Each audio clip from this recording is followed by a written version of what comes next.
हम खबर आपको दें, इमरान खान की हकीकी आज़ादी मार्च का हतमी मरहला ओवरसीज़ पाकिस्तानी बुज़ुर्ग जोड़ा इमरान खान के लिए फ़ंड्स लेकर पहुँच गया। ओवरसीज़ पाकिस्तानी बुज़ुर्ग नाबीना खातून ने $1000 अतिया कर दिए।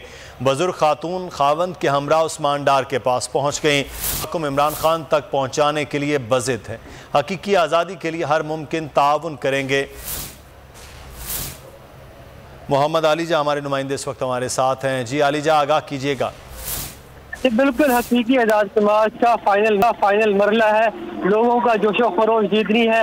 ना सिर्फ मुल्क के अंदर मौजूद पाकिस्तानी बल्कि बैरून मुल्क मुकीम पाकिस्तानी भी दिल खोल कर इस हवाले से पार्टी को अतियात दे रहे हैं। इसकी मिसाल सामने आई जब एक बुजुर्ग खातून जो कि नाबीना है, उन्होंने उस्मान डार से मुलाकात की और उनको फोर्स किया कि वो जो इमदाद है वो इमरान खान तक पहुंचाए। रहनुमा पाकिस्तान तहरीक इंसाफ उस्मान डार ने उनसे इस अज़्म का इरादा किया कि जो वो इमदाद दे रही हैं वो इमरान खान तक पहुंचेगी। साथ ही साथ उस्मान डार का ये कहना था कि वो लोग जो पाकिस्तान तहरीक इंसाफ पर तनकीद करते थे कि पाकिस्तान तहरीक इंसाफ एक फॉरेन फंडिंग पार्टी है, उनको शर्म आनी चाहिए, क्योंकि इन जैसे बुजुर्ग जो कि नाबीना है उनका जोशो खरोश और दिल जो है पाकिस्तान तहरीक इंसाफ के लिए हमें आप तफसीलात से आगाह कर रहे थे।